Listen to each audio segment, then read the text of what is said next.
أعوذ بالله من الشيطان الرجيم بسم الله الرحمن الرحيم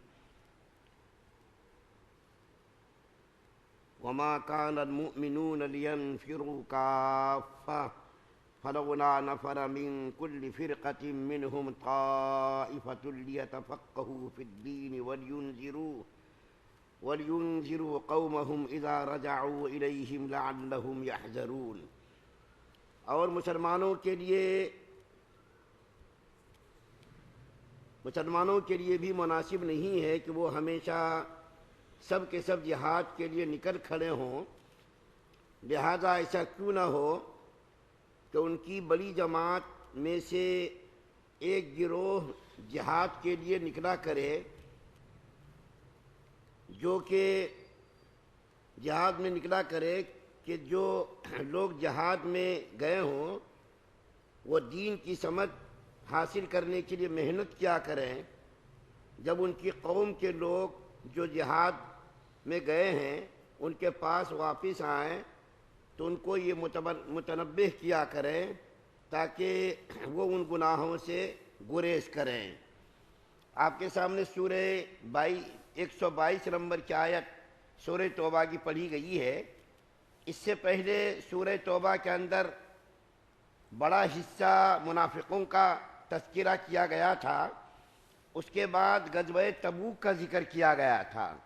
غزوہ تبوک میں بہت سارے منافقین شریک نہیں ہوئے تھے، ان میں سے بعض مسلمان جو مخلص تھے وہ بھی شریک نہیں ہو سکے تھے، جس کی بنیاد پر اللہ تعالیٰ کی طرف سے ان کے اوپر عتاب نازل ہوا تھا، کچھ آیات اتری تھی اور پھر اس کے بعد ان کی توبہ قبول ہوئی تھی۔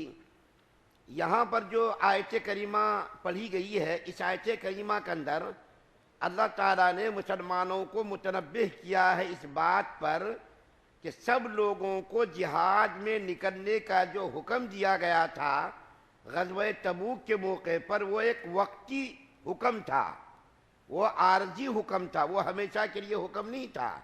غزوہ تبوک میں نبی کریم صلی اللہ علیہ وسلم نے تمام مسلمانوں کو جو نکلنے کا حکم دیا گیا تھا وہ ایک ہنگامی حالات تھے، ایک عارضی حکم تھا۔ وہ حکم بعد میں منسوخ ہو گیا کہ سب کے سب لوگ نہ نکلا کریں، سب کے لیے نکلنا ضروری نہیں ہے، بلکہ جیسا امیر کا حکم ہو، جیسا امیر کا مشورہ ہو، امیر کے مشورے کے مطابق کام کیا جائے۔ ان میں سے کچھ لوگ تو جہاد کے لیے نکلا کریں، کچھ لوگ علم دین کے حاصل کرنے میں لگے رہے تاکہ دین کا تحفظ ہو سکے۔ اگر ہمیشہ کے لیے سب مسلمانوں کو جہاد فرض قرار دیا گیا تو سب مسلمان جب نکلیں گے تو پھر دین کا علم حاصل کون کرے گا؟ جب مسلمانوں کے اوپر عتاب نازل ہوا، جو غزوہ تبوک کے موقع پر شریک نہیں ہوئے تھے، تو ان کے عتاب سے مسلمان ڈر گئے اور انہوں نے کیا سمجھا کہ یہ حکم ہمیشہ کے لیے ہے۔ تو صحابہ کرام نے یہ ارادہ کیا کہ ہم لوگ ہر غزوے میں، ہر لڑائی میں مکمل طور پر شریک ہوں گے۔ تو اللہ تعالیٰ نے مسلمانوں کو متنبہ کرنے کے لیے یہ آیت کریمہ اتاری کہ سب کے سب لوگ جہاد میں جانے کی سب کو ضرورت نہیں ہے۔ اللہ کے رسول صلی اللہ علیہ وسلم نے فرمایا کہ اس امت محمدیہ پر جہاد کرنا فرض کفایہ ہے، اور یہ جہاد کا عمل قیامت تک رہے گا، کبھی ختم نہیں ہوگا۔ فرض کفایہ کا کیا مطلب ہے؟ فرض کفایہ کا مطلب یہ ہے کہ کچھ لوگوں نے ایک کام جو ہے ضروری وہ کر لیں تو سارے کے سارے لوگ اس ذمہ داری سے سبکدوش ہو جائیں گے۔ مثال کے طور پر دیکھیے، جنازہ ہے، جنازہ پڑھنا سب مسلمانوں پر فرض نہیں ہے۔ اگر کچھ لوگوں نے جنازہ پڑھ لیا تو سب کے اوپر سے وہ ذمہ داری اتر گئی۔ اسی طریقے سے اعتکاف کرنا سنت کفایہ ہے، پوری بستی میں سے کچھ لوگوں نے کر لیا تو پوری بستی کے لوگ اس ذمہ داری سے سبکدوش ہو گئے۔ ہر ایک کے اوپر اعتکاف کرنا، ہر ایک کے اوپر جنازہ پڑھنا یہ ضروری نہیں ہے۔ اسی طریقے سے جہاد کرنا ہر فرد پر فرض عین نہیں ہے۔ کچھ لوگوں نے اگر جہاد کر لیا تو ساری امت اس سے ذمہ داری سے سبکدوش ہو جائے گی، اور یہ عمل قیامت تک رہنے والا ہے۔ اگر ساری امت پر قیامت تک یہ جہاد فرض قرار دیا گیا ہوتا تو آج یہ قرآن اصلی شکل میں ہمارے پاس نہ ہوتا۔ یہ مساجد کے اندر جو نمازیں پڑھائی جا رہی ہے، مسائل ہیں، احکام ہیں، سارے مسائل یہ ختم ہو جاتے۔ تو اللہ تعالیٰ نے دین کی حفاظت کے لیے اللہ تعالیٰ نے مسلمانوں کو خود ذمہ داری دے دی ہے۔ دین کی حفاظت کا ذمہ دار تو اللہ ہے، قرآن کی حفاظت کا ذمہ دار اللہ ہے، لیکن اللہ تعالیٰ نے مسلمانوں کو ہی ذمہ داری دے دی ہے کہ تم یہ کام کرو۔ مثال کے طور پر یہ قرآن ہے، قرآن کی حفاظت کے لیے اللہ تعالیٰ نے امت میں حافظوں کو تیار کر دیا۔ حافظوں نے بچے، چھوٹے چھوٹے بچے بھی اس قرآن پاک کو یاد کر رہے ہیں، 70 سال 60 سال کے بوڑھے بھی اس قرآن کو یاد کر رہے ہیں۔ قرآن کے الفاظ کو محفوظ رکھنے کے لیے اللہ تعالیٰ نے حافظوں کو تیار کر دیا۔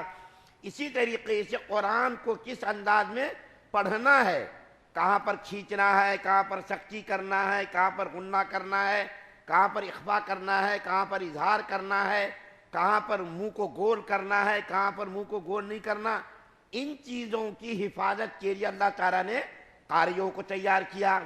مسائل کو اور احکام کو بیان کرنے کے لیے اللہ نے فقہا کو تیار کیا۔ اسی طریقے سے قرآنی مطالب کو بیان کرنے کے لیے اللہ تعالیٰ نے مفسرین کو تیار کر دیا۔ دین کے ہر شعبے کو محفوظ رکھنے کے لیے اللہ نے حافظوں کو، قاریوں کو، مفسرین کو، اسی طریقے سے فقہا کو اللہ تعالیٰ نے تیار کر دیا تاکہ قرآن کے الفاظ کی بھی حفاظت ہو، اس کے معنی کی بھی حفاظت ہو، اس کی تفسیر کی بھی حفاظت ہو، کس آیت کریمہ سے کون سا مسئلہ نکل رہا ہے، ان مسائل کو نکالنے کے لیے فقہا نے بڑی بڑی محنتیں کی۔ اسی طریقے سے احادیث کی حفاظت کے لیے اللہ تعالیٰ نے محدثین کو تیار کر دیا۔ محدثین کرام نے حدیث کو کھنگار کر کے بتا دیا کون سی حدیث ضعیف ہے، کون سی حدیث مستند ہے، کون سی حدیث گڑھی ہوئی ہے۔ ان تمام احادیث کی حفاظت کے لیے اللہ تعالیٰ نے اسماء رجال کو پیدا کیا۔ ان اسماء رجال نے محدثین کی زندگیوں کو کھنگالا، اس کے صدق کو، اس کے کذب کو، ساری چیزوں کو دیکھ کر تحقیق کر کے اس کی کتابیں لکھ دی گئی ہیں۔ تو اللہ تعالیٰ نے فرمایا کہ تمہاری جماعت میں سے کچھ لوگ تو جہاد کرنے کے لیے جایا کریں، کچھ لوگ علم دین کے حاصل کرنے کے لیے لگے رہے، تاکہ دین کا بھی کام چلتا رہے، جہاد کا بھی کام چلتا رہے، دین کی بھی حفاظت ہو، باہر کے دشمنوں کا بھی مقابلہ ہو، باہر سے آنے والے جو دشمن ہیں اس کا بھی مقابلہ کیا جائے۔ اندرونی طور پر امت کو علم دین سے واقف کرانے کے لیے مدارس کو، مساجد کو، خانقاہوں کو، ان ساری چیزوں کا اللہ تعالیٰ نے پیدا کر دیا تاکہ علم دین بھی حاصل ہو، اور اسلام کا کوئی بھی چاہے وہ بظاہر چھوٹی سے چھوٹی چیز کیوں نہ ہو، ان چیزوں کو بھی باقی رکھا جائے۔ دیکھیے محدثین کے بات مجھ کو یاد آئی، اللہ کے رسول صلی اللہ علیہ وسلم کبھی کبھی بچوں سے مذاق بھی کرتے تھے، اللہ کے رسول صلی اللہ علیہ وسلم بچوں سے محبت کرتے تھے۔ تو ایک صحابی بالکل چھوٹے بچے تھے، ان کا نام عمیر تھا، تو انہوں نے طوطا پالا ہوا تھا، تو اتفاق سے وہ طوطا مر گیا، تو وہ صحابی جو تھے بیچارے وہ رو رہے تھے۔ تو اللہ کے رسول صلی اللہ علیہ وسلم نے فرمایا ابا نعیم ما فعل النغیر، اے عمیر کیا ہوا، نغیر کو کیا ہوا، یعنی تمہارے طوطے کو کیا ہوا؟ وہ بیچارہ رو رہا تھا طوطے کی محبت میں۔ اب یہ تو حدیث ہے، اس حدیث سے علماء نے بے شمار مسائل کو نکالا ہے، محدثین نے بے شمار مسائل کو نکالا ہے۔ اسی طریقے سے دیکھیے ایک آیت کریمہ سورہ نساء کے اندر میں نے پڑھی تھی، ان تجتنبوا کبائر ما تنہون، یہ آیت میں نے پڑھی تھی، کبیرہ گناہوں کے فہرست۔ علامہ ذہبی رحمۃ اللہ علیہ نے اس کے اوپر مستقل طور پر کتاب لکھ دی ہے، اور اس کتاب کے اندر 700 کبیرہ گناہوں کو انہوں نے لکھ دیا ہے۔ ایک آیت کریمہ پر 700 کبیرہ گناہوں کو انہوں نے کتاب کے اندر، کتاب الکبائر، جو کبیرہ گناہوں سے متعلق جو گناہ ہے، بڑے بڑے گناہ، 700 گناہوں کو اس کتاب کے اندر جمع کیا ہے۔ اور میں نے الحمدللہ اسی مجلس کے اندر 52 کبیرہ گناہوں کا آپ کے سامنے بیان کیا تھا جو یوٹیوب پر بھی دستیاب ہے۔ تو اللہ تعالیٰ فرما رہے ہیں کہ تم میں سے کچھ لوگ علم دین حاصل کریں اور کچھ لوگ جہاد کریں، جب وہ جہاد کر کے مقام پر لوٹیں تو تم ان کو دین سے روشناس کرو، ان کو مسائل بتاؤ، ان کو دین سے آگاہ کرو، اور ان کو جو ہے تم دین کے تعلق سے جو ان کو فکر مند کرو۔ تو اللہ تعالیٰ نے اس آیت کریمہ کے اندر یہ بتا دیا کہ غزوہ تبوک میں سارے مسلمانوں کی شرکت ایک عارضی حکم تھا، ایک وقتی حکم تھا، بعد میں اس حکم کو منسوخ کر دیا گیا کہ سب مسلمان شریک ہوا کریں، ایسا نہیں ہے، بلکہ کچھ لوگ شریک ہو جائیں، کچھ لوگ دوسرے علم دین کے حصول کے اندر لگے رہیں۔